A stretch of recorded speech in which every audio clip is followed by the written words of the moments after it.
അടുത്തത് ഒരു കീചക പദമാണ്. ചത്തത് കീചകനാണെങ്കിൽ കൊന്നത് ഭീമനായിരിക്കുമെന്നാണല്ലോ ഒരു പഴഞ്ചൊല്ല്. അപ്പോൾ നമുക്ക് ഇന്ന് പ്രതിസ്ഥാനത്ത് കിട്ടിയിരിക്കുന്നത് രായപ്പനെയാണ്. രായപ്പൻ വിശ്വപ്രസിദ്ധനാണ്. ലോകപ്രശസ്ത നടനായിട്ടുള്ള സുകുമാരൻ്റെ മകനാണ്.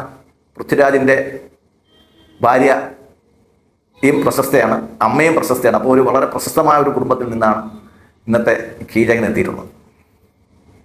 ഇവിടെ കീചകൻ എന്ന് ഉദ്ദേശിക്കുന്നത് പ്രതിസ്ഥാനത്ത് നിൽക്കുന്നു എന്ന് മാത്രമേ ഉള്ളൂ. എനിക്ക് അയാളോട് വ്യക്തിപരമായിട്ട് യാതൊരു വിരോധവുമില്ല. ഒരു മീഡിയ അനാലിസിസ് മാത്രമാണ് ഞാൻ ഉദ്ദേശിക്കുന്നത്. ഐ നോബഡി എന്ന് പറഞ്ഞുകൊണ്ട് ഒരു പുതിയ പടം റിലീസ് ചെയ്തിരിക്കുന്നു. 8 നിലയിൽ പൊട്ടി എന്നാണ് ബോക്സ് ഓഫീസ് റിപ്പോർട്ട്. എന്തുകൊണ്ട് ഇത്രയും നല്ലൊരു പടം 8 നിലയിൽ പൊട്ടി എന്ന് ചോദിച്ചു കഴിഞ്ഞാൽ അദ്ദേഹത്തിനോട് വ്യക്തിപരമായിട്ട് പലരും സൂക്ഷിക്കുന്ന ചില വൈരാഗ്യങ്ങളാണ് എന്ന് വേണം എനിക്ക് പറയാൻ. കാര്യം ഞാൻ ആ സിനിമ കണ്ടു, നല്ലൊരു സിനിമയാണ്. പക്ഷേ അദ്ദേഹത്തിൻ്റെ കഷ്ടകാലം തുടങ്ങുന്നത് വാര്യൻ കുന്നൻ എന്ന സിനിമയോടെയാണ്.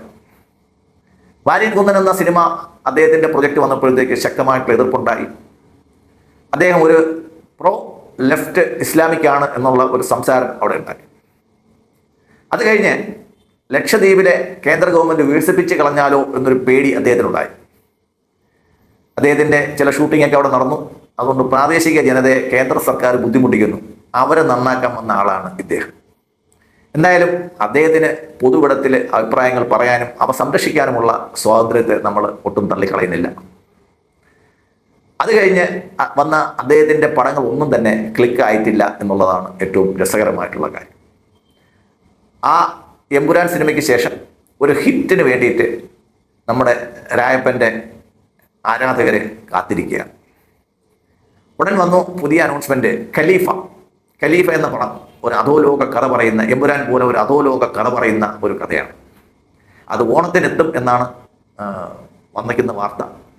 ഓണം റിലീസായിട്ട് ഖലീഫ എന്ന് പറഞ്ഞ പടം എത്തുമ്പോൾ രായപ്പൻ വീണ്ടും വില്ലൻ വേഷത്തിലെത്തും. അദ്ദേഹം ഒരു ഓണത്തിന് വന്ന് നമ്മളോട് വീണ്ടും ഒരു മാസ് ഡയലോഗ് പറയും എന്നാണ് നമ്മൾ വിശ്വസിക്കുന്നത്. Narcotic is a dirty business.